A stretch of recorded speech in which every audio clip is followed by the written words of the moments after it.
número legal, declaro aberta a sessão. Alguma emenda à ata da sessão anterior? Aprovada sem emenda. Expediente. Expediente. Ofício do excelentíssimo senhor desembargador federal Ivan Lira de Carvalho. Senhor presidente, com os meus cumprimentos, acuso recebendo em ofício de número do Pleno desse egrégio tribunal, comunicando que na sessão ordinária dia 11 de junho foi aprovada por unanimidade moção de congratulações à minha pessoa em virtude de minha indicação para compor o Conselho de Cultura do Estado do Rio Grande do Norte. Sensibilizado, apresento a Vossa Excelência os meus agradecimentos extensivos aos demais integrantes dessa Corte de Justiça e, em especial, ao autor da proposição, o desembargador Lermando Mota. Ao ensejo, reafirmo minha consideração e apreço atenciosamente e somente, Excelência. Ordem jurisdicional. Alguém tem leitura de acórdão? Julgamentos feitos que independem de pauta, mandado de segurança. Mandado de segurança com liminar 2013-14-357. Mais o desembargador Saraiva está com o pedido de vista, desembargador Saraiva, sobrinho. O segundo, o doutor Eval não está presente. O terceiro, mandado de segurança 2013-20-818, desembargador Expedito. Excelência, vai pretender dessa conta, só a emenda resolve abono de permanência ali.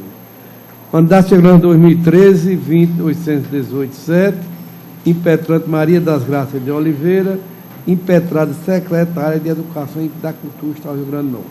Mandato de segurança, servidor público estadual. Preenchimento do requisito para aposentadoria voluntária. Opção por permanecer em atividade. Direito ao bono de permanência. Pleito formulado em processo administrativo. Reconhecimento. Omissão da autoridade a implantar nos recebimentos do servidor a vantagem respectiva. Direito líquido e certo à percepção do abono de permanência. Inteligência do artigo 66, cap da Lei Complementar número 385/2005, precedente dessa Corte de Justiça, concessão da ordem. Todos de acordo com o relator? Eu chamo o quarto, mandado de segurança 2014-8760, também da relatoria de Vossa Excelência. Mandado de segurança 2014-8763, impetrante Francisco e Devanils da Silva, secretário de Administração e Recursos Humanos do Estado do Rio Grande do Norte. Excelência, é um concurso público, dias antes do término da validade do concurso, ele entrou com esse mandado de segurança. Estava dentro do número de vagas, Excelência. Eu estou levantando uma preliminar, de determinado passivo do presidente da Comissão Especial de Concurso. Eu peço o parecer oral. Ministério Público. O Ministério Público, no sentido do acolhimento da preliminar, Excelência, em face da ausência de condições para a prática do ato, por parte do presidente da comissão. Pois não, Excelência. E como ele está dentro do número de vagas e entrou antes do término da extração do prazo, eu estou concedendo a segurança. Alguma divergência? Julgado, concessão da segurança. O quinto é o mandado de segurança 2014-278, o doutor Paulo Maia. Está em mesa, Excelência. Com a palavra. Impetrante Ana Suzana Pereira de Medeiros Delgado, advogado doutor Luiz Gustavo Pereira de Medeiros Delgado, impetrante secretário de Saúde e Segurança Pública do Estado do Rio Grande do Norte. Excelência, trata-se de, o voto já está disponibilizado, trata-se de um caso em que a servidora é psicóloga lá na comarca de Currais Novos, cidade de Currais Novos, e pediu licença para acompanhamento do cônjuge, que foi nomeado policial militar no estado de Goiás. O secretário negou a licença, dizendo que havia carência de pessoal. No entanto, ela já está afastada desde 2012. Nesse sentido, eu já havia sido dado a liminar, o parecer do Ministério Público também foi favorável. Eu vou ler aqui a emenda, se houver algum esclarecimento, eu posso fazer. Constitucional administrativo, licença para acompanhamento de cônjuge, ato administrativo vinculado, inteligência do artigo 88.2d da Lei Complementar Estadual 122/94, servidora cujo consorte é policial militar no estado de Goiás. Preenchimento dos requisitos implícitos a normas essenciais para justificar o benefício, preservação da identidade familiar, estou ressaltando essa questão constitucional, indeferimento administrativo fundamentado na carência de pessoal irrelevância da ausência de prova de prejuízo à administração pública. Teoria dos motivos determinantes. Se o ato era vinculado, não poderia ele alegar uma coisa que não existia. E foi motivado, e ele motivou na carência pessoal, sendo que ela já está afastada. Direito líquido de certo evidenciado, concessão de segurança, consonância com o parecer ministerial. Todos de acordo com o relator? Vossa Excelência estabeleceu o prazo da licença? Não, o prazo ainda é determinado, porque é uma licença não remunerada. A não remunerada? É não remunerada, era isso que eu tinha que esclarecer. Desembargador Saraiva, vou retornar aqui à pauta. O primeiro que Vossa Excelência pediu vista, está em mesa que pedido de vista, é o mandato de segurança de 2013-14-357. Após o voto do vice-desembargador Cláudio Santos, os votos dos desembargadores Gilson Barbosa, Mauri Moura, Judite Nunes, Paulo Maia e Vivaldo Pinheiro, acompanhando o relator, e o desembargador Azevedo, Hamilton e Bandeira Monteiro pela concessão da segurança, e o voto do desembargador Cláudio Rego por sua denegação, abrindo a divergência, pediu vista o desembargador Saraiva Sobrinho. Dizer que efetivamente o processo está em mesa, senhor presidente, e eu passo a emissão do voto visto. Naturalmente, está disponibilizado, procurei ser breve, o mais rápido possível. Trata-se de mandato de segurança impetrado por Tiago Cartonilho Freire, contrato omissivo da governadora do Estado do Rio Grande do Norte e do secretário de Administração do Estado, consubstanciado na não convocação do impetrante para participar da quarta fase de investigação social do concurso de agente penitenciário 2009. Posto em votação, o desembargador Lermando Mota concedeu a segurança, tendo sido acompanhado pelos demais pares, à exceção do desembargador Glauber Rego, que a denegou. Na oportunidade, naturalmente, pedir vista. Tecidas as considerações, passo a expor razões pelas quais, com as venas cabíveis, divijo, porém, em parte, do entendimento adotado pelo relator. Divijo em parte, senhor presidente. Em breve escurso fato, tem-se que o edital do certame número 01/2009 previa, para provimento do cargo de agente penitenciário no concurso 2009, o total de 400 vagas, sendo 320 para os candidatos do sexo masculino e 80 para feminino, item 2.7 do edital de abertura, folhas 24 e 41. No caso específico, o suplicante, após participação na terceira fase, qual seja o exame psicotécnico, restou classificado na 660ª posição, portanto, fora do número de vagas, 320 do sexo masculino, não tendo sido convocado para a etapa ulterior à investigação social.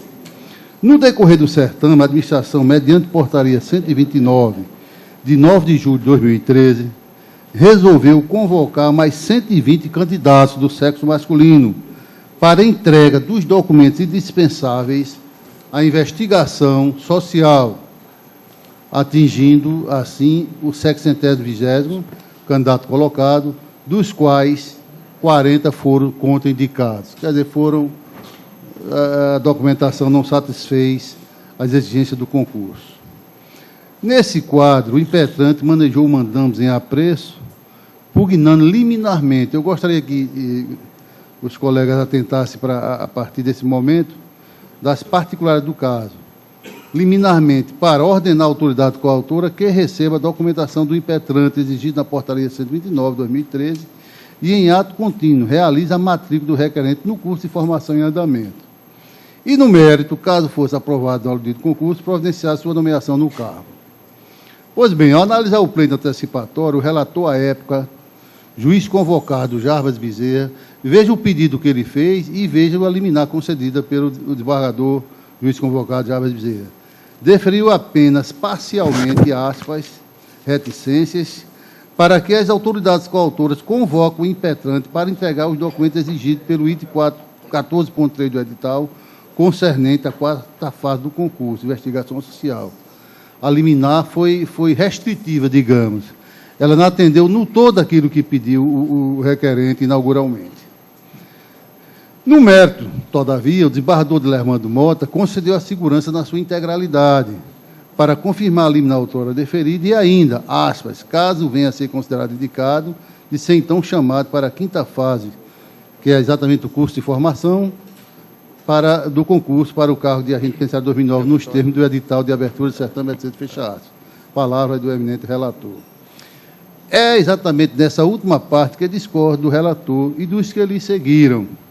Ora, penso sem controvérsia a pretensão do impetrante à submissão à quarta etapa do concurso, investigação social, sobretudo porque o próprio edital garantia tal direito a todos os participantes, não só a ele, mas a todos os participantes aptos até aquele momento, situação que abrangia o candidato, consoante previsão do 14.1, item do edital, se não vejamos. O que disse o 14.1?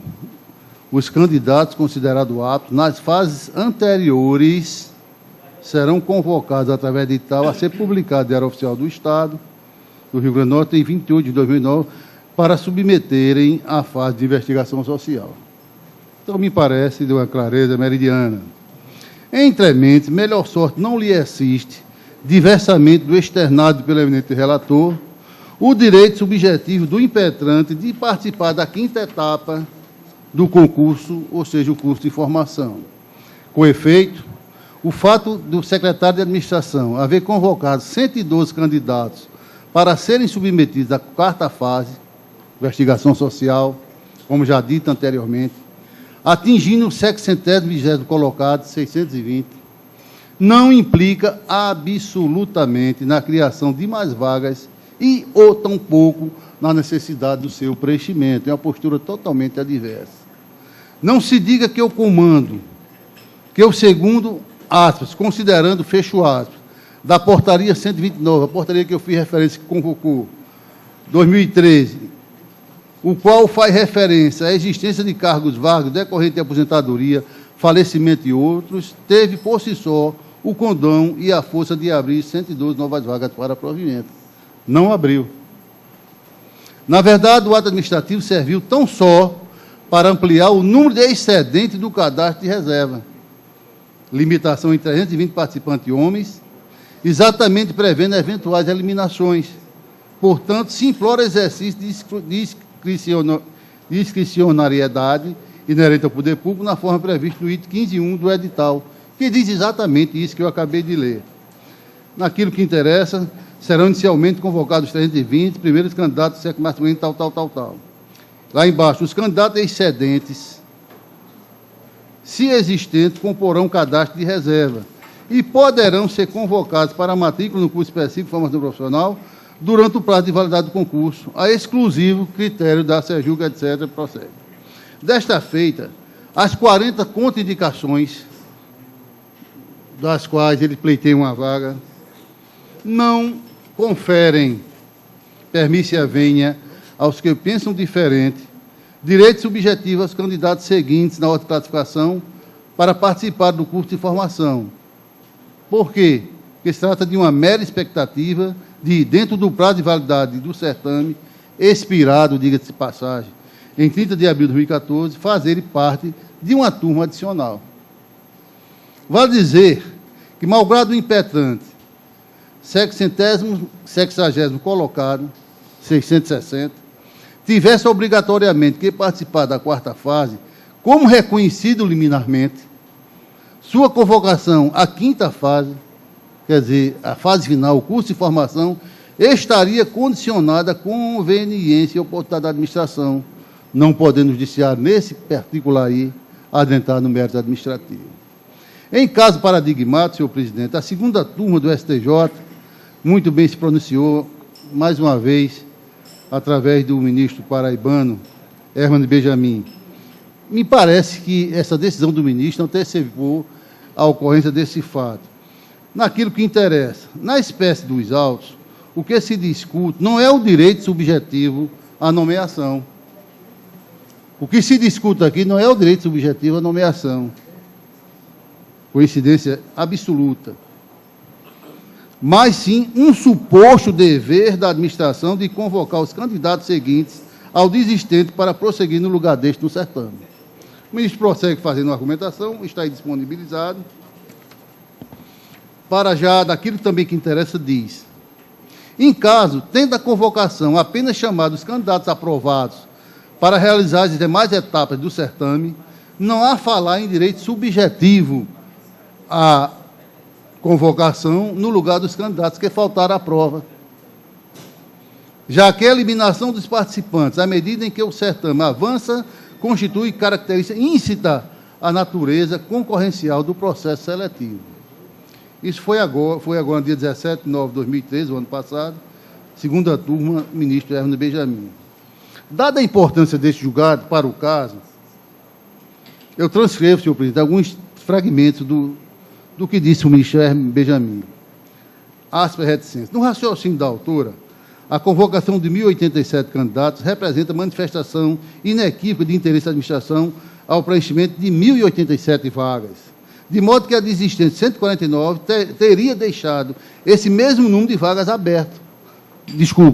Esse mesmo número de vagas descoberto, gerando ao autor o direito líquido de certa nomeação. Prossegue Sua Excelência e diz: a convocação de folhas tal, por sua vez, chamava os candidatos apenas para o cumprimento dessas hipóteses. Veja que coincidência do que disse o ministro Hermes no caso que nós estamos a julgar. A convocação de folhas tal, por sua vez, chamava os candidatos apenas para o cumprimento dessas etapas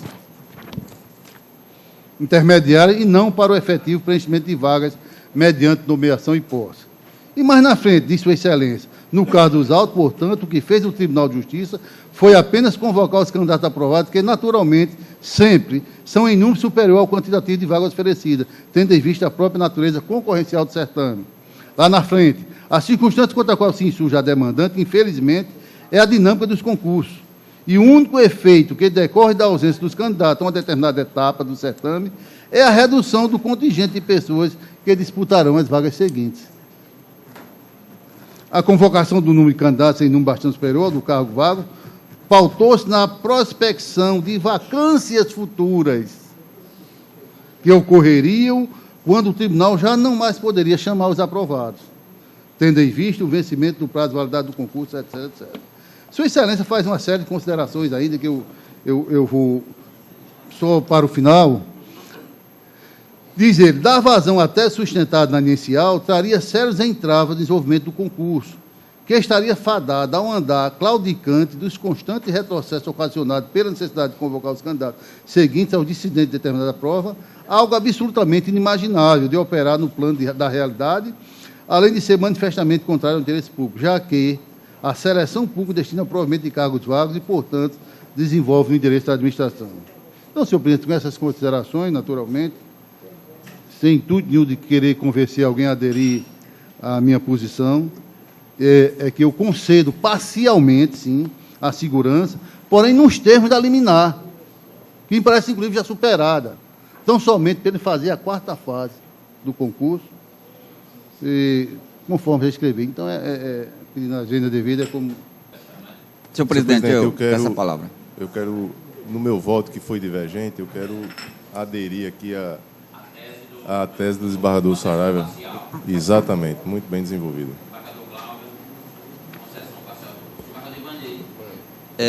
Eu faço a modificação do meu voto na linha do voto do desembargador Saraiva.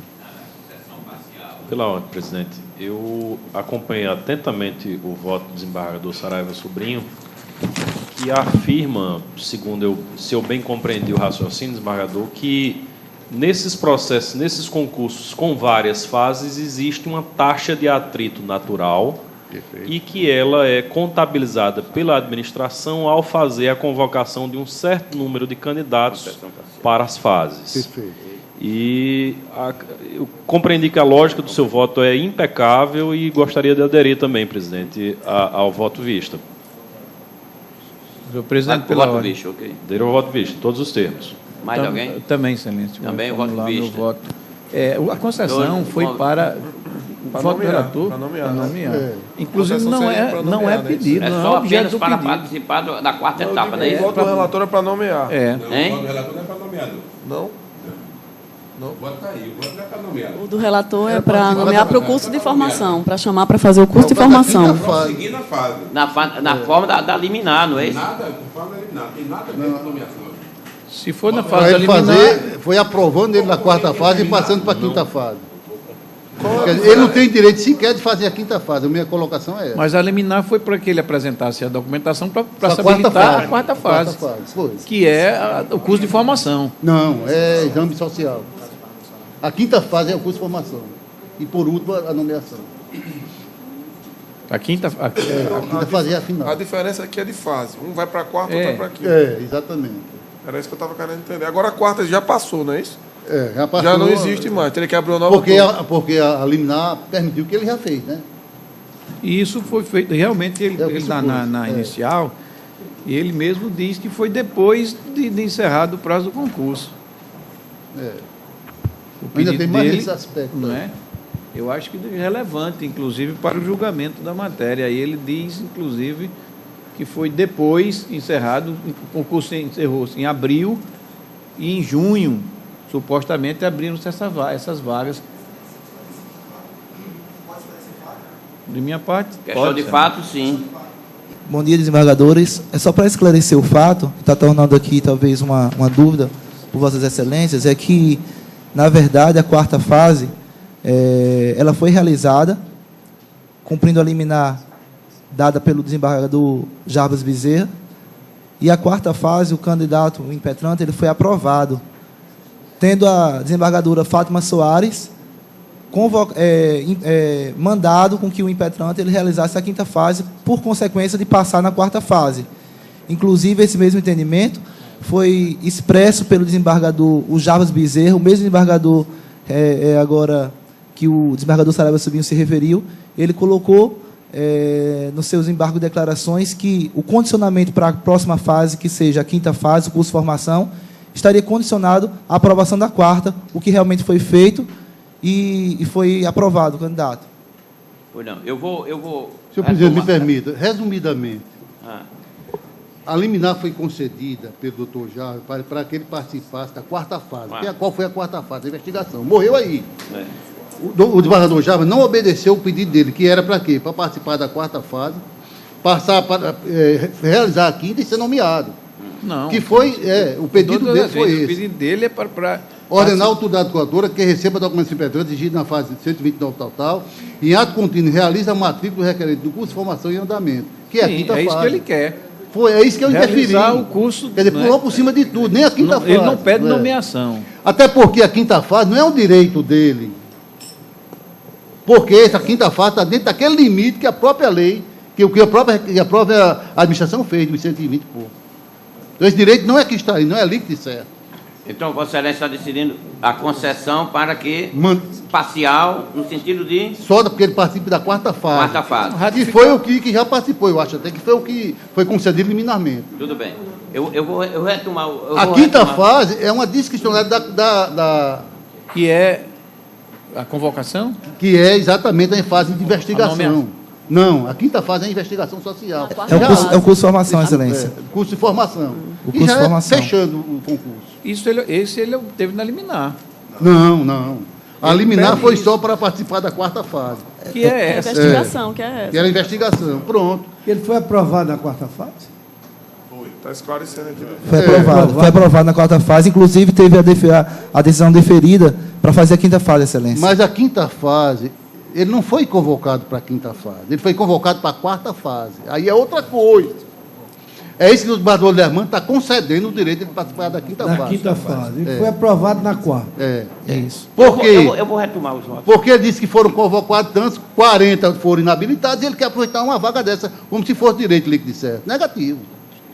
Ok. Eu vou retomar o julgamento. Desembargador de Lermano, mantenha o voto. Manter o voto, eu gostaria que...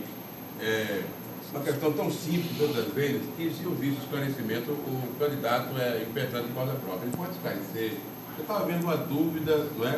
Percebe-se que é uma dúvida, não é? Ele pode esclarecer. Excelência, só o esclarecimento. A questão de fato. É. O candidato impetrante, ele recebeu, pelo doutor Jarbas Bezerra, a liminar deferente para fazer a quarta fase. Nos embargos de declaração, ele explicou que a quinta fase, o que era pleiteado pelo requerente, estaria condicionado à aprovação da quarta. O candidato realizou a quarta fase, o candidato foi aprovado, e aí sim, a juíza Fátima Bezerra, a juíza Fátima Soares, que estava substituindo o desembargador relator, mandou com que o impetrante realizasse a quinta fase, visto que ele já passou na quarta fase e que era uma lógica passar na quarta fase e ir para a quinta. Todos os candidatos que foram aprovados na portaria, que chamasse pela portaria, realizaram a quarta fase e a quinta fase. Foi isso que foi. É algo simples, Excelência, só para esclarecer. O candidato foi aprovado na quinta também? Na quinta ele não foi feito, porque o Estado não chamou. Não chamou. Então, como ela quer dizer o seguinte, o concurso tem várias fases. Se ele vai sendo aprovado em cada fase, tem direito aí à fase seguinte, foi o caso. A cada fase então, foi tem... concedido, dê licença, foi concedido uma liminar para ele fazer a quarta fase. Ele E fez e passou. Quinta? E foi para a quinta. A quarta fase, tudo é uma convocação para a primeira fase. Por isso impetrou uma das Mas ele está dizendo que a desembargadora Fátima concedeu que ele participasse da quinta. Da quinta, exatamente. Concedeu. Só uma questão de fato. Sendo que a administração não convocou ninguém para a quinta fase, percebeu? Licença, Excelência, convocou. Convocou, Excelência. Só uma questão de fato que o senhor pode esclarecer. Tem algum curso de formação em andamento? Tem agora um grupo esperando agora o próximo curso de formação, exatamente com essas pessoas que foram os subsequentes. Tem em termo de... Tem já programado? Tem cerca de 10 candidatos já que tiveram decisões deferidas com a mesma questão, que estão aguardando apenas a administração realizar esse curso de formação. Eu quero fazer esse esclarecimento. Veja bem, quando ele foi beneficiado pela liminar, a quarta fase já tinha... Aliás, a quarta fase já tinha acontecido. Mas tem candidato na mesma situação, que teve o mesmo benefício. Então, para ir para fazer a quinta fase, o Wagner Gal perguntou se tem candidato. Tem candidato. Porque tem outros candidatos na mesma situação e vai ser composta nova turma. Quer dizer, é uma questão lógica. Se ele está sendo aprovado em cada etapa, ele tem direito à seguinte. Então, os relatores que funcionaram no processo apenas deferiram um direito líquido e certo. Se ele foi aprovado numa fase, foi para outra. Deu para a quinta fase. Né? Perfeitamente. Me parece que a liminar foi para a quarta e se por acaso, me parece, se ele passasse na quarta, iria para a quinta. E não teria... É verdade. Perfeitamente. Fez estancar aí. Perfeitamente. Por isso que eu deferi. Gostaria que Vossa Excelência refletisse sobre isso. Não teria sentido, como diz o desembargador Amauri. Não teria sentido, só, né? Para uma fase só. Para cada fase? Para cada fase. Senhor presidente... Prefeito, senhor presidente, me permita. Desembargador Amauri, me permita. A quarta fase... Eu concordo que é lógico, mas está devidamente requerido assim? Não, mas veja bem, e a administração não convocou ninguém para a quinta fase. 112, ele não está dentro dessas vagas. Convocou. Agora, a administração convocou mais de 112, ele não integrava esse número de vagas. A quarta fase, todos os classificados tinham o direito de fazer. Mas a partir da quinta fase é convocação. E ele não foi convocado. Por quê? Porque ele não se incluiu entre desses mais 112. Então não é um direito dele. Esclarecer fato, só, Excelência, só para informar que todos os candidatos que foram aprovados na quarta fase, o Estado convocou todos. O Estado convocou todos que aprovaram na quarta fase, convocou para a quinta. Todos os candidatos. Vamos retomar o julgamento. Senhor presidente, pela ordem, só vejo aqui que o relator ele concedeu a ordem. Inclusive, o pedido foi feito para reiterar a liminar, para determinar que o impetrado realize o curso de formação e, em sendo aprovado, que seja nomeado. Eu acho que aqui ele não teria o direito à nomeação. Não foi deferido, não. Não foi concessão total, não? Foi parcial? Não foi. O voto não fala em nenhum momento de nomeação. Concessão de nomeação. O curso de formação ele é associado à nomeação. O curso de formação... Não, a pessoa pode fazer o curso de formação e não lograr ele. O curso de formação não dá direito de nomeação, não. Não, mas o curso de formação não implica necessariamente nomeação, aprovação, muito menos nomeação. Nossa. Não, o curso de formação é uma etapa. A pessoa pode ser desligada do curso de formação, inclusive, pode ser desligada. O voto não fala em nenhum momento de nomeação. Desembargador Dilermando, me permita. Eu vou ler os termos da liminar que estão sendo deferidos para um e para outro. Vossa Excelência disse na conclusão do seu voto. A liminar não foi de minha... No voto, Excelência. No voto. Ante o exposto, em dissonância com o parecer ministerial, conceda a segurança para assegurar a participação do impetrante na quarta fase, investigação social. O microfone está ligado, desembargador Ibanez, tá? E inclusive a recomendação da equipe técnica, que quando for falar, fale um pouco mais. Tá, mas próximo do tá bem pertinho aqui, presidente. Está bem pertinho aqui. Se não sair, aí é defeito do equipamento. É o caso então, do meu, excelência, aqui. Está com defeito? Refletindo. Vou mandar consertar. Ante o exposto, em dissonância com o parecer ministerial, conceda segurança para assegurar a participação do impetrante na quarta fase, investigação social, confirmando a liminar deferida e, caso venha a ser considerado indicado, de ser então chamado para a quinta fase, curso de formação, do concurso público para o cargo de agente penitenciário, nos termos do edital de abertura do certame. Não tem realmente a decisão concedendo o direito à nomeação.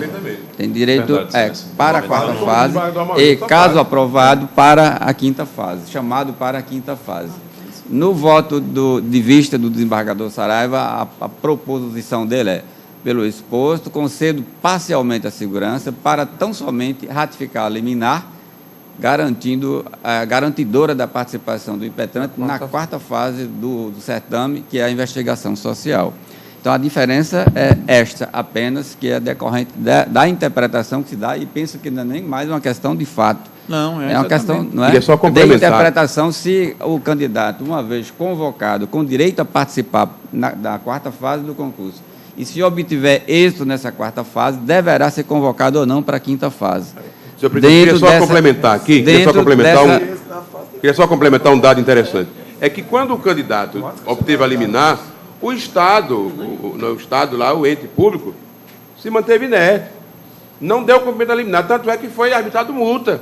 E mesmo com a multa e outra multa, ainda assim ainda se mantém inerte.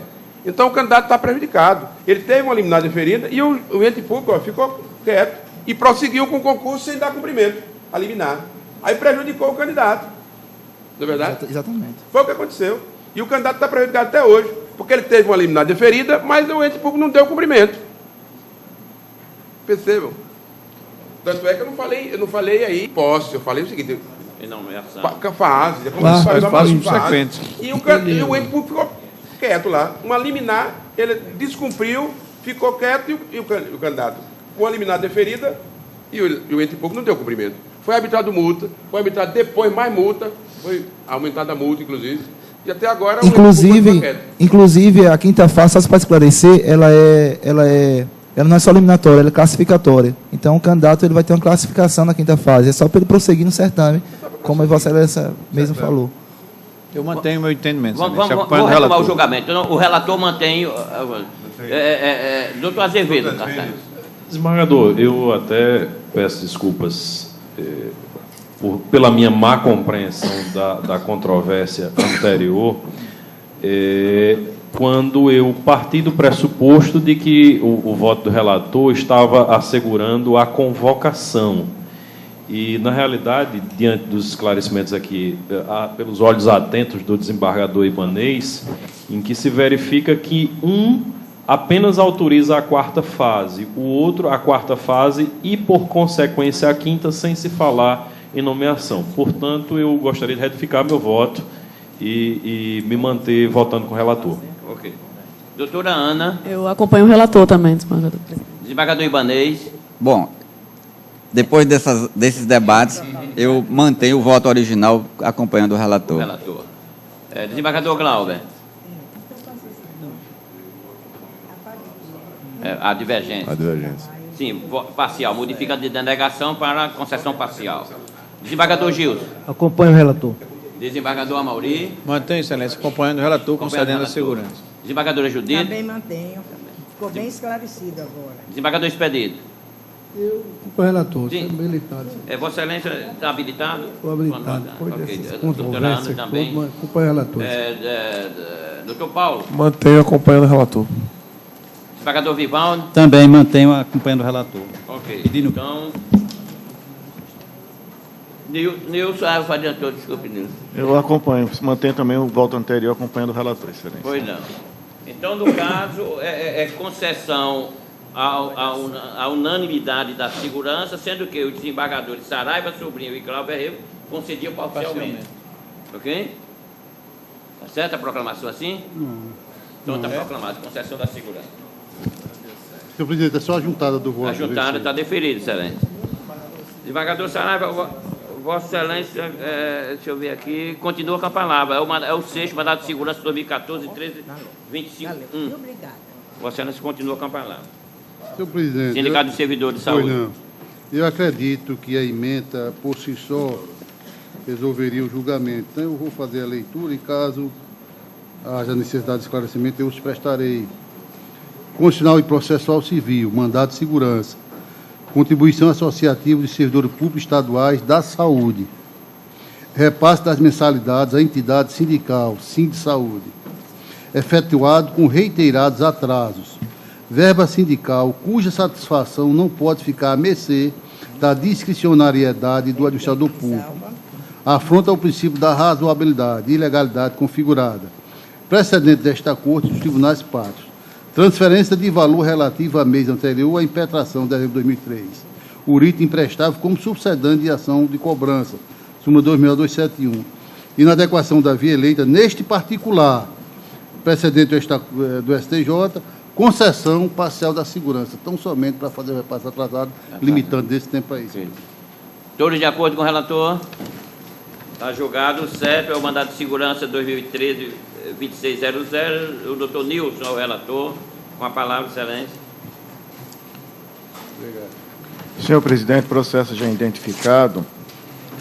Senhor presidente, o mandado de segurança, ele trata-se de uma recusa do secretário de Tributação do Estado em emitir certidão negativa. E foi concedida a liminar, porém as folhas 98 vieram aos autos uma certidão informando que a empresa encontra-se devedora em vários IPVAs, cujo o CNPJ é 35.283.753/1000 invertido, dígito 36. E com essa razão, com esse documento acostado pela Secretaria de Tributação, eu estou denegando a segurança em consonância com o parecer do Ministério Público. Alguma divergência? Denegação da segurança à unanimidade. O 8º também é da relatoria de Vossa Excelência. Pode identificar e relatar, desembargador. Senhor presidente, esse aqui é um mandado de segurança, é uma matéria que esse tribunal já vem debatido há vários tempos com relação à atividade insalubre. Já tem precedentes aqui das desembargadoras Judite Nunes, desembargador Ibanez, desembargador Expedito, e eu estou aqui concedendo também parcialmente na esteira dos precedentes, apenas no percentual de 1,2 somente para efeito de aposentadoria. Aposentadoria. Todos de acordo com o relator? O 9º é o mandado de segurança 2014, 89, 93, desembargador Dilermando. Minha Excelência, é impetrante Rita de Cássia de Lima Galvão, impetrada da governadora do Estado do Rio Grande do Norte, e ainda o secretário de Administração e o presidente da Comissão Especial do Concurso. A emenda resolve. É um concurso para provimento do cargo de técnico de enfermagem. A emenda parece-me que resolve. Diz constitucional administrativo, preliminar de legitimidade passiva, tanto estou excluindo, né, o secretário e o presidente da comissão, que não tem foro privilegiado, não é? Excluindo o secretário da Administração, de Recursos Humanos, o presidente da Comissão Especial do Concurso Público, por não terem competência para prover o cargo, nos termos do artigo 64 da Constituição Estadual. E, no mérito, o concurso público para técnico de enfermagem, candidato aprovado dentro do número de vagas previsto no edital, para a respectiva região, direito líquido e certo de convocação, nomeação e posse no prazo de validade do concurso, precedendo os tribunais superiores desta Corte, concessão da segurança, confirmando a liminar já deferida. Candidato aprovado dentro do número de vagas, né, em harmonia com o parecer ministerial, Conselho da Segurança Presidido, confirmando a liminar deferida. Todos de acordo com o relator, então julgado. O 10º é o mandado de segurança 2014, 2867, doutor Azevedo. Hamilton. Não está em mesa, excelência. Não está em mesa. Eu chamo o 12º, mandado de segurança 2013, 13788, desembargador Ibanez. Em mesa, senhor presidente. Senhor presidente, tem como impetrante Ana Maria de Medeiros Fonseca e impetrado o secretário estadual de Administração de Recursos Humanos. Essa matéria também é conhecida da Corte e de respeito à Lei Complementar 432 de 2010. Então, a emenda está assim redigida. Constitucional e administrativo, mandado de segurança, servidor estadual da administração direta, Lei Complementar Estadual 432 de 2010, que instituiu o plano de cargos, carreiras e remuneração dos órgãos da administração direta do Poder Executivo Estadual, com aumento remuneratório.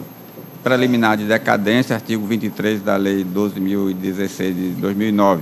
Mandado de segurança contra ato omissivo. Prazo para interposição do mandado renovado mês a mês, enquanto persistir a omissão. Rejeição da preliminar. No mérito, omissão da autoridade coatora em implementar o aumento remuneratório legalmente fixado. Ilegalidade constatada. Inexistência de afronta aos artigos 169, 167 e 169, parágrafo 1º da Constituição Federal. Ausência de violação à lei de responsabilidade fiscal por enquadramento na exceção do artigo 22, primeiro da Lei Complementar 101 de 2000.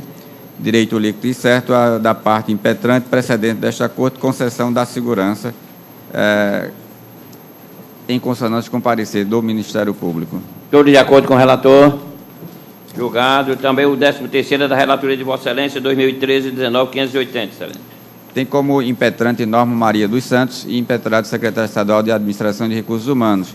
A matéria é a mesma e tem também a preliminar de decadência, que eu voto pela rejeição, e no mérito pela concessão da segurança, exatamente nos mesmos termos do monado anterior. Mesmo julgamento, mesma proclamação, concessão da segurança, o 14º é o mandado de segurança 2014, 6907, também da relatoria de Vossa Excelência. Senhor presidente, eu gostaria de consignar a minha suspeição profissional neste feito. Suspeição do desembargador Amorim. Tem como impetrante Aldo Clemente de Araújo Filho, advogado Arsênio Celestino Pimentel Neto e impetrados o Procurador-Geral de Justiça do Estado do Rio Grande do Norte e outros. Senhor presidente, essa mandado de segurança se refere ao pleito do impetrante de ser afastado de suas atividades funcionais para exercer a presidência do Sindicato Servidor do Ministério Público Estadual. Eu concedi a liminar e a discussão resume-se ao aspecto de que, inicialmente, o Ministério Público já havia concedido licença para afastamento de outros integrantes da diretoria do sindicato. Não entendi a razão pela qual o presidente não obteve o afastamento inicialmente, ou não requereu inicialmente. Não sei se não requereu ou não obteve. O fato é que outros integrantes da diretoria estavam afastados, menos o presidente. Ele impetrou o mandado de segurança, eu concedi a liminar, inclusive já foi cumprida a liminar, o presidente já se afastou, e eu estou aqui votando pela confirmação da liminar, concedendo a segurança ao impetrante. E o parecer do Ministério Público no processo foi pela concessão da segurança. Pois não, Excelência. Desembargador Glauber. Eu acompanho, senhor presidente. Só que, aqui no parágrafo 1º aqui, desembargador Ibanez, somente pode ser licenciado os servidores eleitos para cargo de direção ou representação das referidas entidades até o máximo de 3 por entidade. Vossa Excelência disse que tinham outros que estavam... Nesse aspecto, a questão pode ter sido esta, da limitação. Ocorre que eu interpretei no mandado de segurança que o direito começa com o presidente. Os demais é que podem sofrer a limitação. Fica a discussão da limitação seria para os demais cargos da diretoria, mas não para o cargo do presidente. Então, começa o direito principal de afastamento é do presidente. Os demais diretores é que será observado se a lei pode limitar o quantitativo ou não, mas não para o cargo de presidente. Essa é a interpretação que eu estou atribuindo neste mandado de segurança, né? Há uma lei que limita. Eu nem entrei na discussão dessa possibilidade de limitar, porque a limitação seria para os demais cargos da diretoria, se a lei prevalecer nesse caso. A autoridade aqui apontada com a atura, ela não justificou essa negativa por conta do quantitativo? Só por esse quantitativo. Ela justificou? Pelo quantitativo, sim. Então, eu estou dizendo... E por que o presidente foi o escolhido para ficar fora? É essa a razão pela qual eu estou concedendo a segurança. Então, concede-se ao presidente e demais se examina se a lei pode limitar e a quantos... Não foi dada a faculdade dele ter essa licença e nem tampouco ele renunciou também a esse direito? Não. Ele requereu... E foi negado? requereu e foi negado ao mesmo tempo em que os em que os outros deferido. já tinham sido deferidos anteriormente. Como voto, Vossa Excelência? Eu acompanho o relator. Acompanho o relator. Desembargador Gilson. Acompanho. Desembargador Amauri. Desculpa. Desembargador Judite. Acompanho o relator. Desembargador Expedito. Sem divergência. Doutor Paulo. Sem divergência. Desembargador Vivaldo. Desembargador Saraiva. Também, senhor presidente. Doutor Nilson. Desembargador Dilermando. Doutor Azevedo. Acompanho. Doutora Ana Carolina. Acompanho o relator. Então, a unanimidade concedeu a segurança dos termos do voto do relator. Ainda fez que independe de pauta, recursos em mandado de segurança. O doutor... Aqui está Paulo Marques, é Paulo Maia, né? Paulo Maia. Uma palavra, Sérgio. Vossa Excelência tem um embargo de declaração. Sim. Está em mesa. É o embargo de declaração do agravo regimental na exceção de suspeição número 2014-3829, dígito 1. Embargante AS, embargado juiz de direito da Vara Única da Comarca de Campo Grande.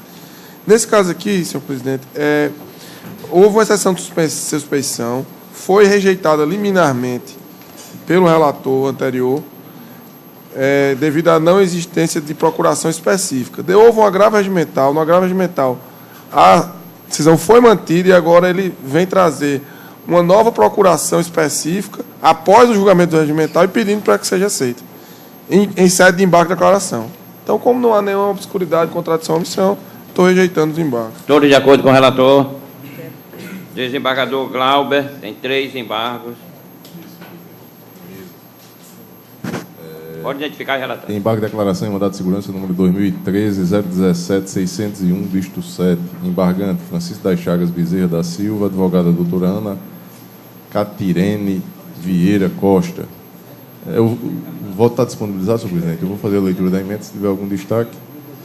Processual civil, embargo de declaração em mandado de segurança, omissão, inexistência, promoção de oficial do Corpo de Bombeiros Militar, posto de capitão, segurança concedida para fins que o ato omissivo atacado seja efetivado no prazo de 30 dias, embargos conhecidos e rejeitados. Aqui é tão somente a rediscussão da matéria que eu estou... Pois não, excelência. Todos de acordo com o relator, julgado a unanimidade e rejeição dos embargos. Pode prosseguir, excelência. Os demais, trata da mesma matéria, eu vou identificar e fazer um... Pois não, excelência. Embargo de declaração em mandado de segurança número 2013-9628, dígito 3. Embargante Manuel Douglas Rufino, advogado doutor Luzinaldo Alves de Oliveira. Embargado secretário de Administração e dos Recursos Humanos e presidente do IPERN. E o outro é o embargo de declaração número 2013-019-022, dígito 0. Impetrante Paulo Bonaldo Medeiros de Carvalho, advogada doutora Emanuela Cristine Campos Ciríaco. Também, e os embargados são os mesmos. Aqui é aquela questão da incompetência, e aí está rediscutindo a matéria, eu estou conhecendo e rejeitando os embargos. Foi dentro do primeiro julgamento, não é? Não, desses dois aqui. Os dois. Todos de acordo com o relator, rejeição dos embargos. Julgado. O desembargador Dilermando tem um agravo. Sim, excelência. Uma palavra, excelência. Agravado do Estado do Rio Grande do Norte. É agravado Irene da Silva Nunes. A emenda parece que é esclarecedora. Agravo regimental, indeferimento da inicial. E que tinha havido indeferimento da inicial, ação rescisória ajuizada com fundamento no artigo 485 do CPC, que alude à violação literal de disposição de lei. Decisão rescindenda que se baseou em texto legal de interpretação controvertida nos tribunais. Incidente da súmula 343 do Supremo Tribunal Federal, que diz ser incabível a ação rescisória na hipótese. Decisão agravada mantida por seus próprios fundamentos. Recurso conhecido desprovido. Todos de acordo com o relator? O doutor Paulo Maia tem um embargo de declaração em outros processos e um agravo regimental também em outros processos. Vossa Excelência pode julgar os dois, o embargo e depois o agravo. Ok, excelência. Trata-se de embargo de declaração em mandado de segurança número 2014-57, dígito 7. Embargante Estado do Rio Grande do Norte, embargado João Batista Faria de Araújo. No caso aqui, é apenas uma tentativa de rediscussão da matéria num acordo proferido do mandado de segurança em razão da modificação do nível de graduação do terceiro sargento da PM nos termos estabelecidos da LCE 463 de 2012. Não tem nenhuma omissão, contradição ou obscuridade. Estou rejeitando os embargos por ausência do requisito 535. Todos de acordo com o relator? Julgado, excelência. Pode prosseguir com a agravo. Agravo regimental em ação rescisória número 2014-003641, dígito 7, agravante Estado do Rio Grande do Norte, agravado Maria das Dores, Dantas, Arruda e outros. Esse caso aqui é um regimental naqueles casos de condenação do Estado por pagamento atrasado dos salários na época do governo Geraldo Melo. E aqui pretende-se apenas a discussão da matéria novamente. Então, também não estou conhecendo, estou conhecendo e improvendo o recurso por seus próprios fundamentos. Todos de acordo com o relator? Desembargador Saraiva tem 5 agravos. Com a palavra, excelência. Senhor presidente, na verdade são 6. 7.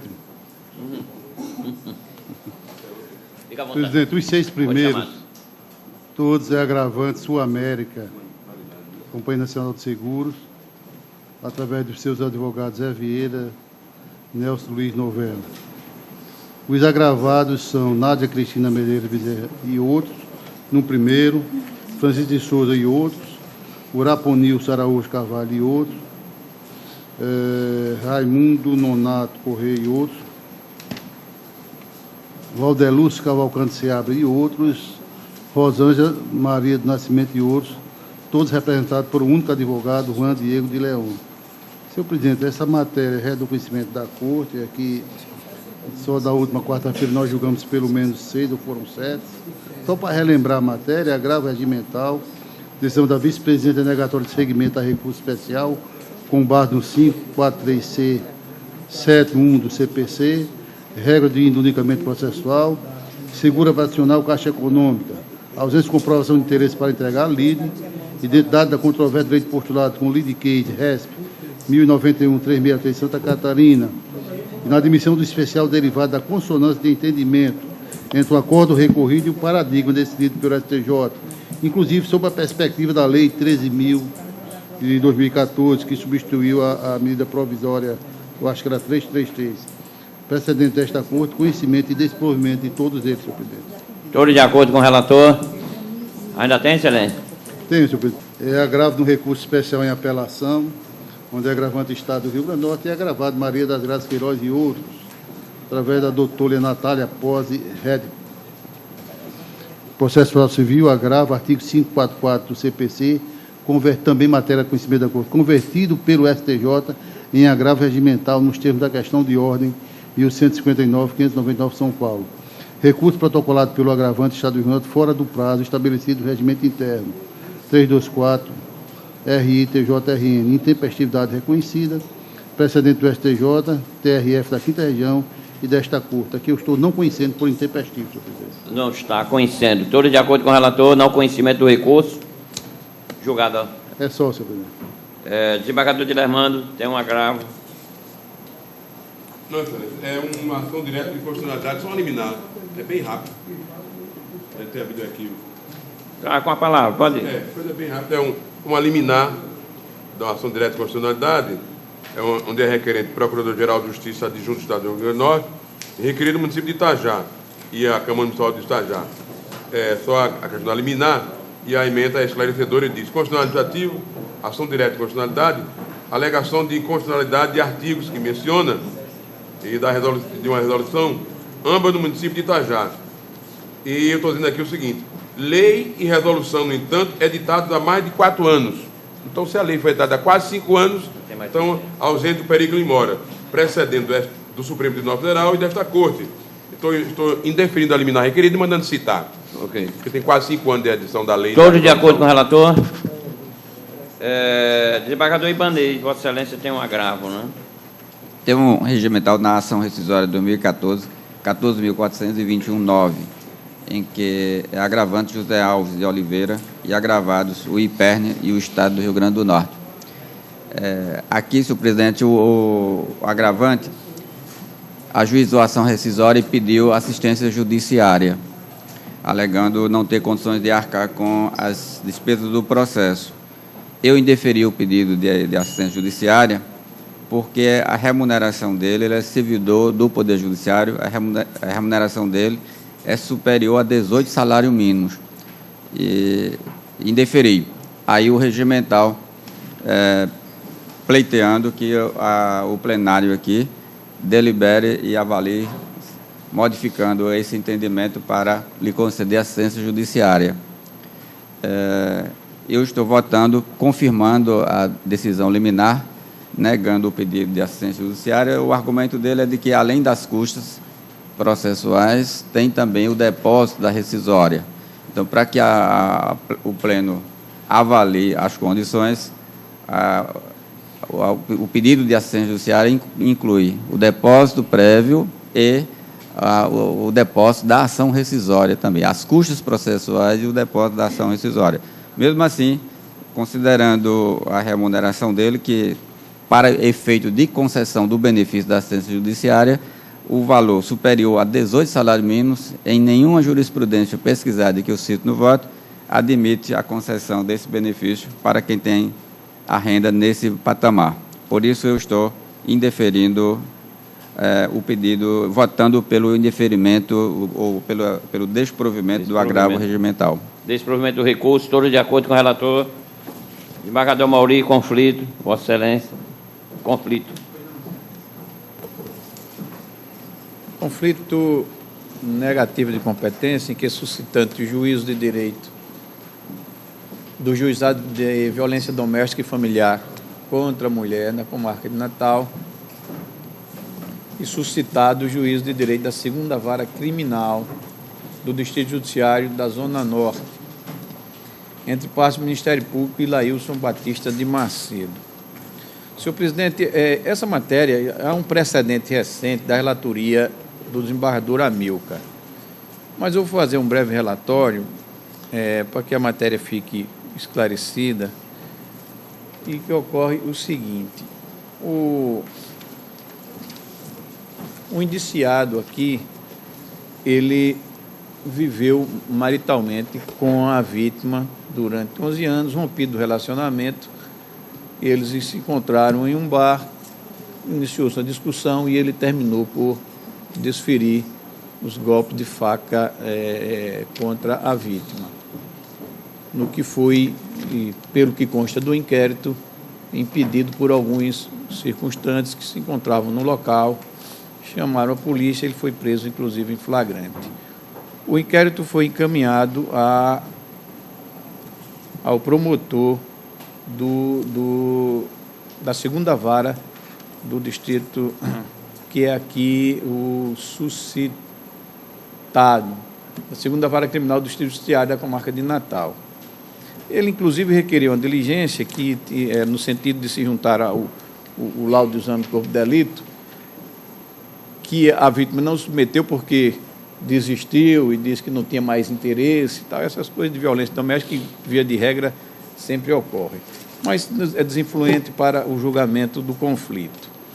O fato é que voltou o inquérito ao promotor e ele, então, entendeu não ser da competência daquele juízo. Deu um parecer nesse sentido, o juiz acatou. Remeteu-se à vara da violência contra a mulher. Lá, o promotor também entendeu que não era da competência da vara de violência contra a mulher, porque se tratava não de lesão corporal, como no primeiro momento pareceu ao promotor que inicialmente teve acesso aos autos, se tratava, sim, de tentativa de homicídio. O juiz, então, suscita o conflito. O processo se encontra ainda em fase de inquérito, não houve denúncia ainda, e eu estou aqui, Excelência, inclusive diante da dúvida, porque não formalizou-se a denúncia se realmente se crime de violência doméstica ou se tentativa de homicídio, e o precedente da casa é no sentido de se reconhecer, em face, inclusive, da supremacia da regra constitucional, né, que traz para si o crime, a competência do júri, entendo que o feito deve ser processado perante o juízo da 2ª Vara Criminal da Zona Norte e não da violência doméstica. Eu penso que, no primeiro momento, a competência do júri atrás o crime, o crime de tentativa atrai por ser da competência do júri. O desembargador Amilcar, agora em 2014, no que foi unanimemente acompanhado pela Corte, diz exatamente isso. O processo penal, conflito negativo de jurisdição, agente indiciado por delito supostamente caracterizador de violência doméstica e familiar contra a mulher. Elementos probatórios que ensejam dúvida quanto à presença do ânus necante na conduta. Prevalência da competência constitucional do Tribunal do Júri em face da hierarquia de normas. Supremacia da regra constitucional em detrimento da Lei Maria da Penha. Feito que deve tramitar perante o juízo suscitado, procedência do conflito. É nessa esteira que eu estou decidindo, senhor presidente, concordo, inclusive, o parecer da doutora Procuradoria de Justiça. Isso com a denúncia poderá ser modificado, perfeito, né? Denúncia, encaminha-se para lá, se denunciado, se pelo crime Maria da Penha, ele remeterá para o agora competente. Vai depender da denúncia. Exato. Mas, no momento, a competência do júri atrás, em princípio, né? Alguma divergência em relação ao voto do relator? Pode. Julgado. Desembargadora Judite tem um conflito, né, desembargadora? Tem, excelência. É o conflito negativo de competência 11.486, visto 9, que é suscitante o juiz de direito da 6ª Vara Civil da Comarca de Natal e suscitado o juiz de direito da 2ª Vara Civil da Comarca de Parnamirim. Entre partes, o Wendel Arison Damasceno, advogados Nilson Rodrigues Barbosa e outros, e Cirela Plano e Plano. Vou fazer o relatório rapidamente, excelência, depois resumo o voto porque tem precedentes. Trata-se de conflito negativo de competência suscitado pelo juiz de direito da 6ª Vara Civil da Comarca de Natal, em face de decisão proferida pelo juízo de direito da 2ª Vara Civil da Comarca de Parnamirim, por meio da qual declinou de sua competência para o processamento e julgamento da ação de obrigação de fazer, cumulada com indenizatória por danos morais, ajuizada por Wendel Arison Damasceno em desfavor de Cirela Plano e Plano, ressaltando que a demanda funda-se em pretenso direito real, eis que objetiva a manutenção de contrato para aquisição de bem imóvel, sendo hipótese de aplicação da parte final do artigo 95 do Código de Processo Civil. E assim remeteu os autos para distribuição a uma das varas cíveis da Comarca de Natal.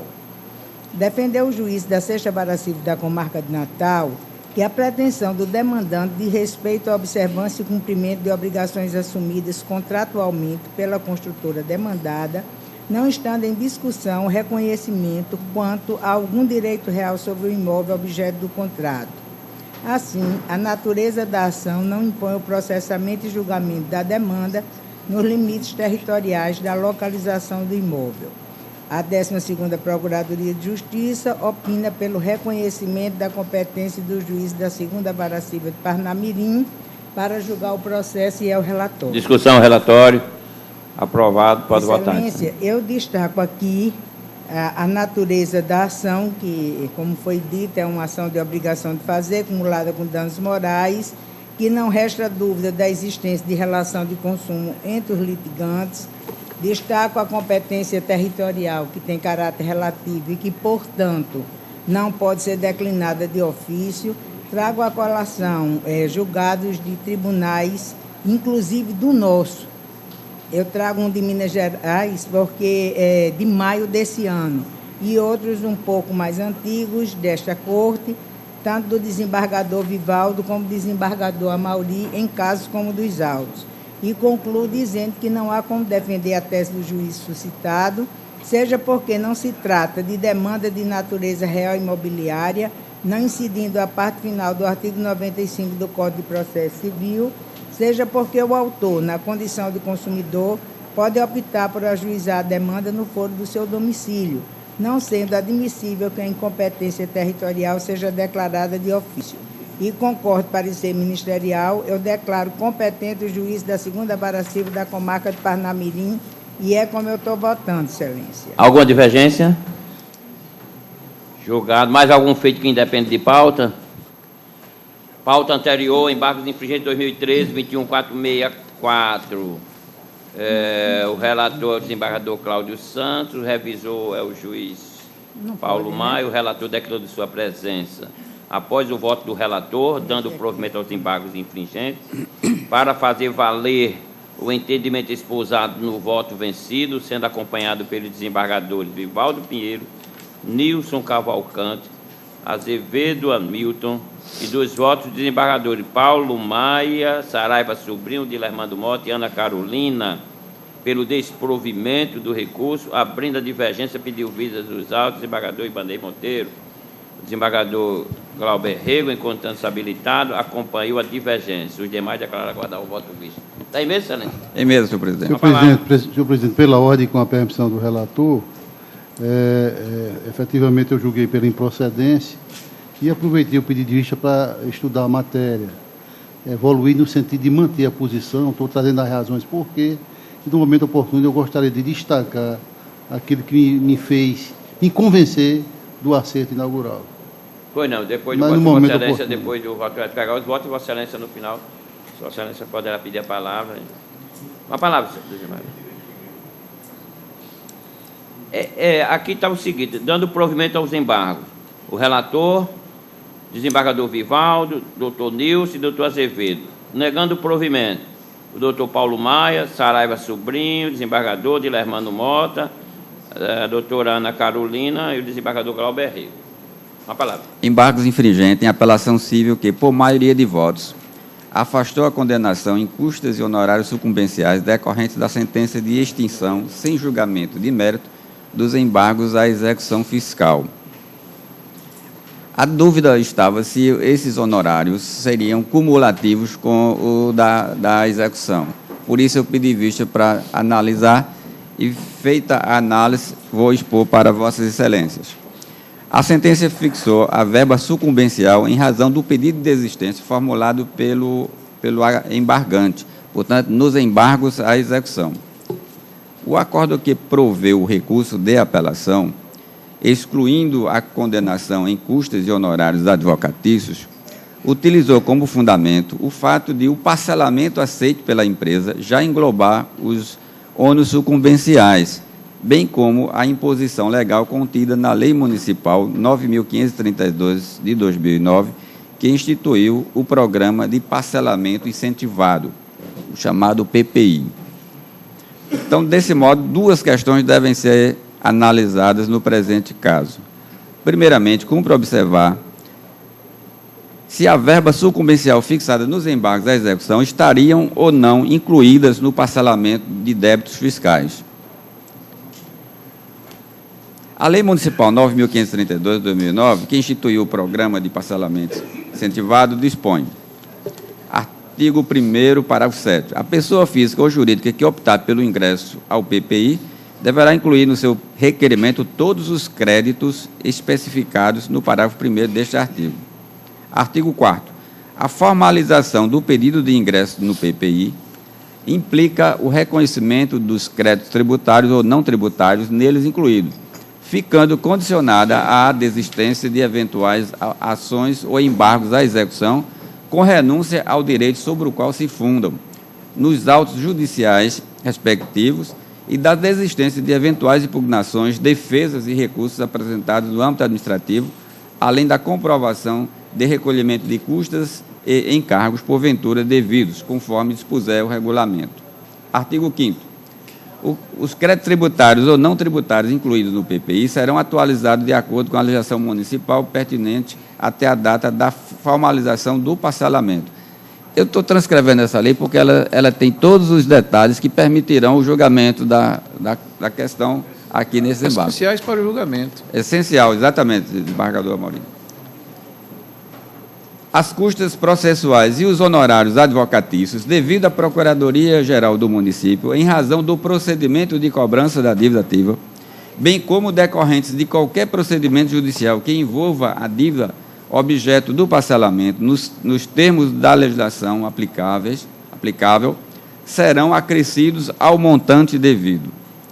O ingresso no PPI impõe ao sujeito passivo a aceitação plena e retratável de todas as condições estabelecidas nesta lei e constitui confissão irrevogável e retratável da dívida relativa aos créditos tributários neles incluídos, com reconhecimento expresso da certeza e da liquidez do crédito correspondente, produzindo os efeitos previstos no artigo 174, parágrafo único, inciso 4º do Código Tributário Nacional e no artigo 202, inciso 6º do Código Civil.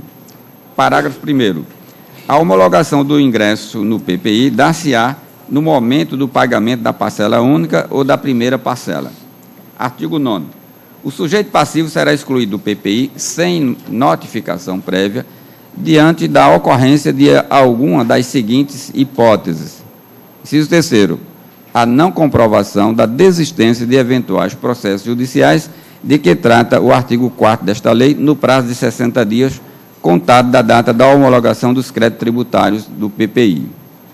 Então, a partir de uma interpretação sistemática dos dispositivos legais acima transcritos, é possível concluir que o procedimento instituído pela lei A. Inicia-se com a opção do devedor para ingresso no PPI, que deverá especificar em seu requerimento os créditos fazendários que pretendem parcelar.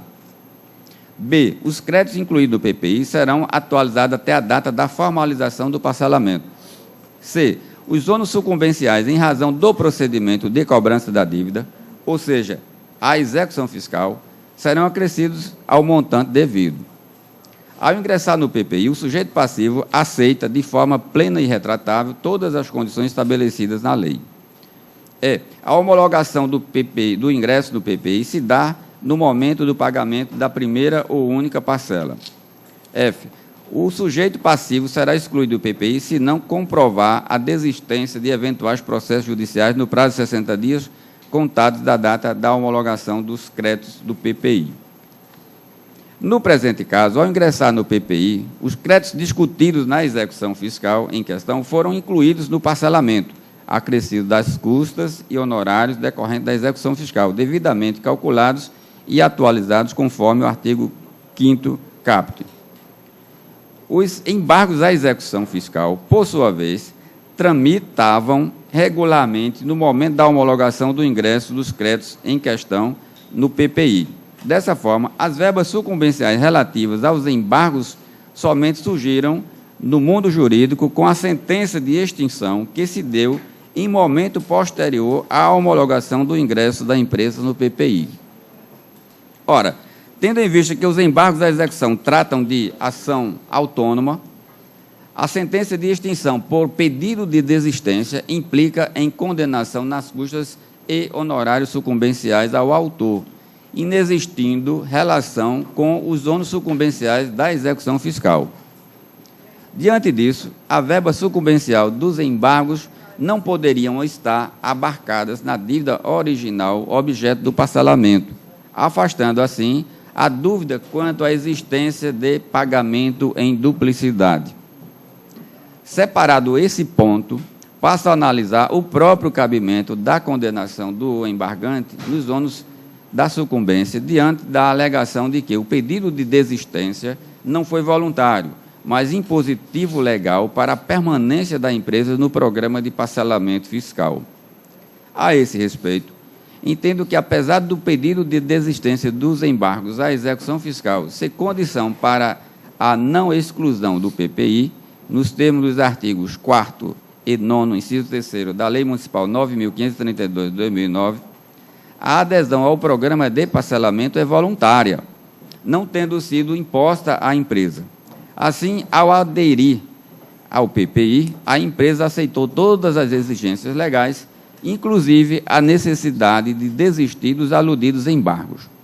Competia à empresa sopesar se lhe era vantajoso arcar com os ônus sucumbenciais antes de aderir ao programa, pois a condenação em custas e honorários decorre da norma processual.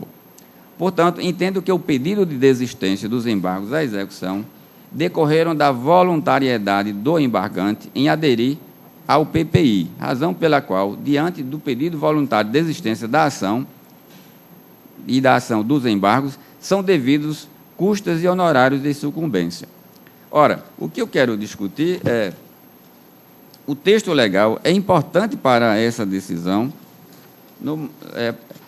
Eu destaco os dispositivos que têm referência com o que será decidido e chamo a atenção no artigo 5º, parágrafo 1º, no final do dispositivo, que diz: Eu vou ler o parágrafo primeiro por completo. As custas processuais e os honorários advocatícios devido à Procuradoria-Geral do Município, em razão do procedimento de cobrança da dívida ativa, portanto, da execução fiscal, bem como decorrentes de qualquer procedimento judicial que envolva a dívida objeto do parcelamento, portanto, os embargos à execução,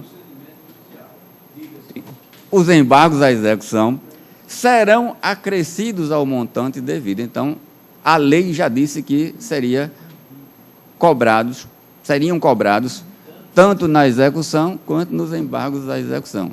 E o montante seria acrescido. Como esse montante não foi conhecido no momento do parcelamento, porque a extinção foi posterior, daí eu interpretar que os honorários da advocatícia nos embargos à execução, em decorrência do pedido de desistência, também são devidos nesse caso. E assim, senhor presidente, eu voto acompanhando o relator para dar provimento aos embargos infringentes. Senhor presidente, pela ordem, Pois é. na sequência, seria eu a voltar, só que já antecipei meu voto. Está aqui, negando provimento. E o fiz de uma maneira, assim, um pouco precipitada, pedi até desculpas naquele momento ao desembargador Ibanez, mas o fiz por conta de que esse dispositivo, que eu disse naquela oportunidade, não é uma inovação no mundo jurídico, isso aqui é uma cópia do que a Fazenda Nacional já faz. Na minha concepção, é um verdadeiro absurdo. Absurdo porque, a mim, ele já contraria o próprio bom senso, um princípio natural na aplicação do direito. E aí, como eu não apontei nenhum substrato legal, nenhuma fundamentação legal a embasar o meu voto, eu peço permissão de Vossa Excelência para fazê-lo agora, neste momento. O momento é esse. E eu buscando aqui no CPC, deixa-me ver aqui, no artigo 20,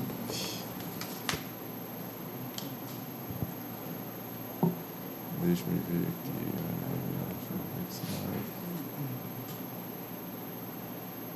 artigo 21. Se cada litigante for em parte vencedor e vencido, serão recíproca e proporcionalmente distribuídos e compensados entre eles os honorários e as despesas. Isso aqui vem de encontro àquilo que o doutor Paulo, quando proferiu o seu voto, enxergou uma natureza de acordo nesta proposta de parcelamento, que, embora não se aplique aqui o Código de Defesa do Consumidor, que veda a compra casada, aqui seria basicamente uma dessas situações onde você é obrigado não somente a desistir dos embargos à execução, mas a desistir de toda e qualquer demanda que você tenha contra a Fazenda. Toda e qualquer.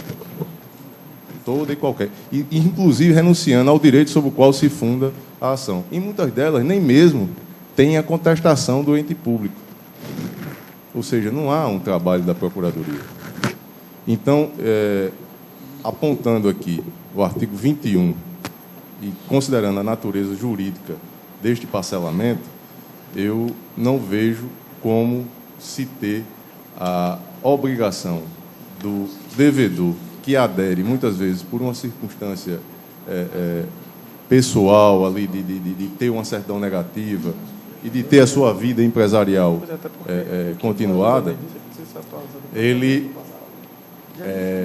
adere forçosamente àquilo que está à sua disposição pelo ente público. E aí eu não sei se tão voluntariamente como aqui colocou o desembargador Ibanez. Mas aí, não me conformando aqui com a parte legal, eu busquei aqui no STJ e, para minha surpresa, agora no dia 24 de junho de 2014, num recurso em que foi relator o ministro Napoleão Nunes Maia Filho, ele trata da matéria, inclusive um recurso representativo de controvérsias, recurso especial 1.143.320, Rio Grande do Sul, onde ele diz o seguinte: a decisão a decisão impugnada consignou que a agravada desistiu da ação de embargos à execução, na qual ficou vencida na ação de execução, para fins de adesão a parcelamento. Nesse contexto, segundo a orientação desta Corte, se já incluído o encargo de 20% lá na execução, nos termos do decreto Lei 1025/69, não são devidos honorários advocatícios. Então, eu acredito que a matéria aqui, ela, com esse recurso, ela fica também com respaldo jurisprudencial. Ele diga que, malgrado a Lei 10.684/2003, que dispõe sobre o parcelamento de débitos junto à Secretaria da Receita Federal, à Procuradoria-Geral da Fazenda Nacional e ao INSS, estipule um percentual de 1% sobre o valor do débito consolidado a título de verba de sucumbência, prevalece o entendimento jurisprudencial de que a fixação de verba honorária, nas hipóteses de desistência da ação judicial para adesão ao programa de parcelamento fiscal, revela-se casuística, devendo ser observadas as normas gerais de legislação processual civil. Então, eu ratifico o meu posicionamento, respeitando o posicionamento do relator e aqui agora do desembargador Ibanez, mas a mim parece essa exigência um verdadeiro absurdo. Contraria bom senso, contraria tudo que é. Pois não, Excelência. Vossa Excelência se mantém negando Senhor o provimento do presidente, recurso. pela ordem, da mesma forma, desembargador Glauber, como eu abri a divergência, eu queria apenas fazer um adendo aqui, que dessa forma que eu falei na sessão anterior, justamente essa questão da possibilidade de interpretação dessa desistência na fase dos embargos como uma verdadeira transação. E também achei precedente do STJ nesse sentido. Agravo regimental no recurso especial no RESP 12.31.17.38, em que o ministro diz justamente isso. Trata-se, em verdade, de uma verdadeira transação, em que uma parte, o contribuinte, abre mão da ação judicial e, na outra, a Fazenda abre mão dos honorários advocatícios com o objetivo maior de satisfação do próprio crédito da Receita. Justamente porque já tem os 20% da execução, e se ele acrescer mais 10% ou 20% dos embargos da execução, qual vai ser o incentivo das empresas ou do contribuinte ir até a Fazenda para satisfazer aquele crédito? Se ele, na verdade, vai aumentar em quase 50%. Então, realmente, foge ao bom senso, nesse sentido que o desembargador Glauber, essa dupla penalização, não no sentido de que ele vai ser cobrado duas vezes, mas que há uma verdadeira um acréscimo que desestimula o próprio instituto do parcelamento. Então, eu continuo insistindo aqui na divergência com todas as venhas ao voto. E, doutor Paulo, não tem de forma, na lei municipal, não tem de forma expressa essa exigência. Essa é uma interpretação, como disse o desembargador Ibanez, uma interpretação sistemática, que ele fez do conjunto aqui da obra. Não existe. Porque, da mesma forma, o procedimento de cobrança da dívida poderia ser entendido não só como execução fiscal, mas execução fiscal e os embargos de execução. Porque a lei fala em qualquer procedimento judicial. Isso, exatamente. Quer dizer, que, em tese, estariam incluídos também os embargos, que naquele momento já existiam, já estavam em andamento. Os embargos já existiam. Existiu, senão não tem para aquele pedido de existência. Exatamente. Já existiu. Dos embargos. Vamos prosseguindo na votação, na tomada dos votos. Desembargador Gilson, como vota? Acompanho o relator. Acompanha o relator, dando o provimento. Desembargador Amauri, é a vez de Vossa Excelência. Senhor presidente, eu peço venha o relator e agora o voto, ainda que, como sempre, bem lançado do desembargador Ibanez, mas eu vou acompanhar a divergência, no caso de desprover o recurso, não é isso? Eu penso que, na verdade, a própria lei já prevê a inclusão desse montante em qualquer procedimento judicial, não só na execução, que nós sabemos que já na execução vem acrescidos de honorários e das custas processuais. Eu penso que, no momento, eu já havia afirmado isso antes, a espécie trata naturalmente de transigência, as partes transigiram, chegaram a um acordo e posteriormente homologado, eu acho que aí para o caso concreto, a data da homologação é desinfluente, porque o acordo foi feito antes, incluindo já custos e honorários, como prever a lei. Eu peço vênia, senhor presidente, e acompanho a divergência. Desembargadora Judite. Eu também, Excelência, peço vênia, acompanho a divergência e entendo que não precisa de maiores indagações, uma vez que a matéria já foi exaurida. Desembargador Expedito. Com o relator. Com o relator, dando provimento. Como é que ficou aqui? 1, 2, pela ordem, 3, presidente. 4, 5, 6, 7. Pois não. Pela ordem, presidente. Muito embora eu tivesse já antecipado meu voto, depois do senhor colher os outros, eu gostaria de retificar. Não, tá, o momento é esse, né? Desembargador Saraiva, eu quero também... eu quero sustentar a minha posição inaugural e dizer por quê, trazendo argumentos... Não, tudo bem, vamos ouvir aqui o... No momento da aprovação do meu voto anterior, foi determinante para a aprovação do voto a palavra do relator, que disse que bem examinou o processo e ali não constava pagamento em duplicidade de honorários, e o cerne da discussão naquela oportunidade era este. Só que agora a questão está sendo examinada sobre este outro aspecto, né? Sobre esse aspecto também da natureza transacional, e diante dos precedentes do STJ trazidos pelo desembargador Glauber e também pelo desembargador Paulo Maia, me parece bastante evidente essa natureza transacional do parcelamento. E aí há um interesse público também na recuperação desses créditos e também na não elevação exagerada da dívida. Então, como já bem lançado. Então, gostaria de retificar meu voto e acompanhar a divergência. Divergência, ok.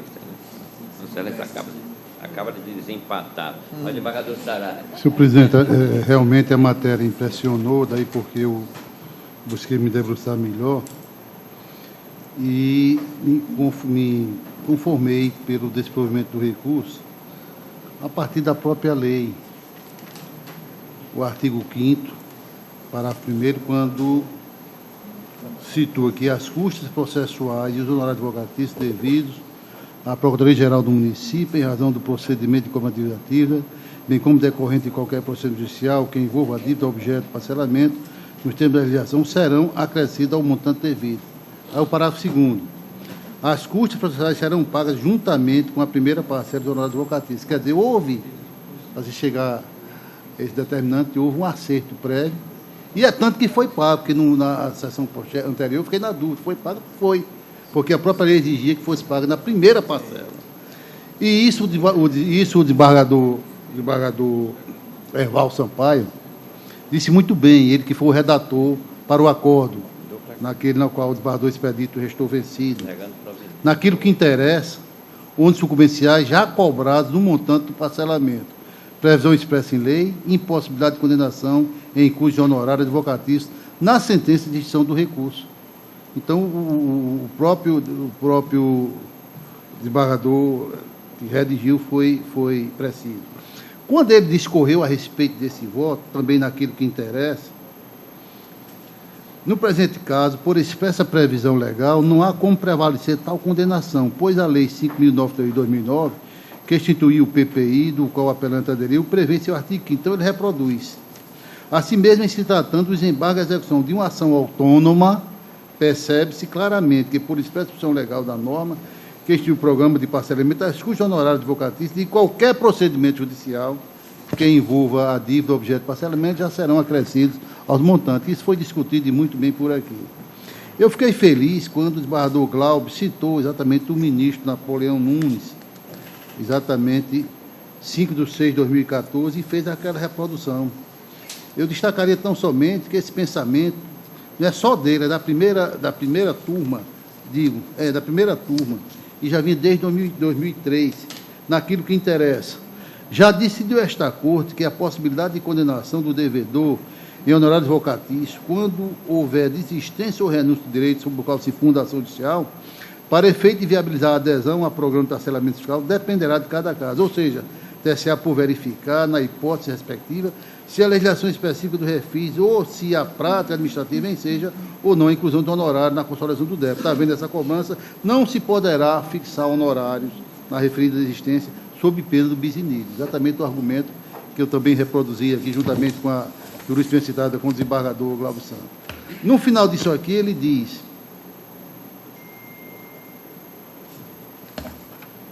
na hipótese, foram pagos honorários advocatícios administrativamente para fins de inclusão da dívida tributária no parcelamento, em valor muito superior a esse valor, ao fixado inicialmente para os presentes embargos, estando essa quantia já absorvida pelo referido pagamento. Muito bem, senhor presidente. Eu ressalto que os honorários advocatícios aqui em discussão, conforme disposto no Código de Processo Civil, diferentemente da situação concreta dos autos, teriam aplicabilidade ante a inexistência de disposição legal, em sentido contrário, como propugnado pelo STJ. Então, eu levanto essa situação também e repetindo aqui o ministro Humberto Martins.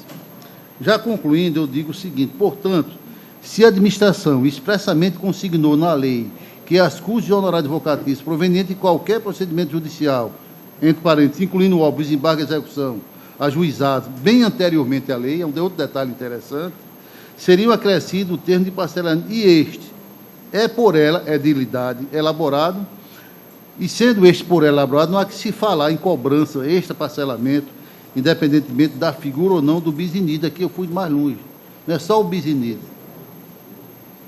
Pois os valores de honorários foram ali lançados a seu modo, como foi discutido aqui, substituindo absolutamente a sucumbência judicial. Ou seja, se porventura não existiu, que não é o caso, a inclusão dos honorários relativos aos embargos e execução, ocorreu verdadeira renúncia tácita, aqui admitindo a hipótese que não teria havido negociação, que houve na hipótese, notadamente respaldada pela visão contida na lei do PPI, objetivando garantir o recebimento da dívida com adesão ao programa, de forma a atender ao melhor interesse público.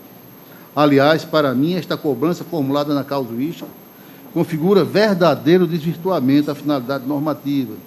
Isso foi dito também com outras palavras aqui, prejudicando em demasia o contribuinte devedor que transaciona com boa-fé perante a administração, um desiderato de resolver definitivamente a dívida tributária e, posteriormente, é surpreendido com honorários judiciais já alcançados e abarcados pelo termo de parcelamento. Aí é onde cabe a colocação que foi posta aqui. É um absurdo.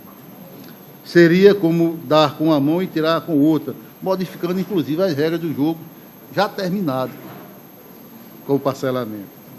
Nessa linha de raciocínio, eu trago o Tribunal de Justiça do Rio Grande do Sul,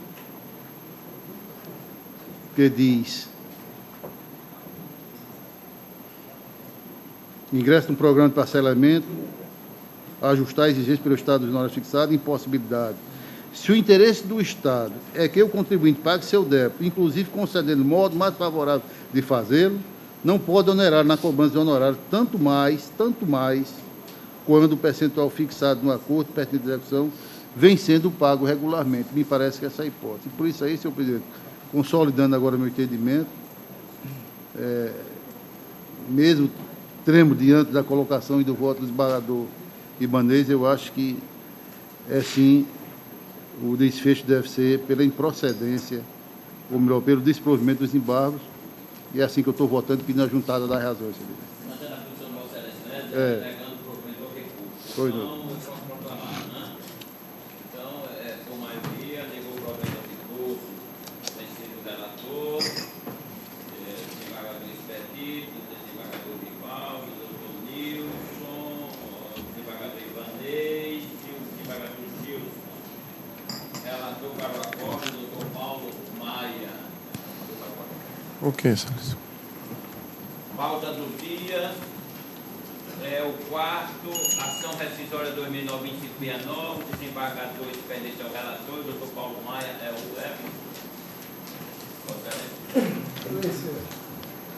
Ação rescisória 2009-25690, requerente Maria Cleide Gama de Melo e outra requerida e pede, excelência. Pode juntar. A emenda, eu acho que resolve. Ação rescisória, conversão do valor remuneratório de Cruzeiro Real para o RV. Competência privativa da União para legislar sobre o sistema monetário. Aplicação da Lei 8.880 94. Inaplicabilidade da Lei Estadual número 6.612/94. Entendimento firmado pelo Supremo Tribunal Federal no recurso extraordinário 561/836/RN. Repercussão geral reconhecida. Possibilidade de compensação pecuniária unicamente em razão da instituição de reestruturação remuneratória decorrente de realização específica. Entendimento firmado também em sede de repercussão geral. Demonstração dos eventuais valores em liquidação de sentença.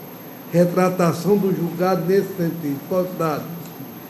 Devendo o parágrafo 3º do artigo 543B do Código de Processo Civil. Está votando a ação rescisória pelo...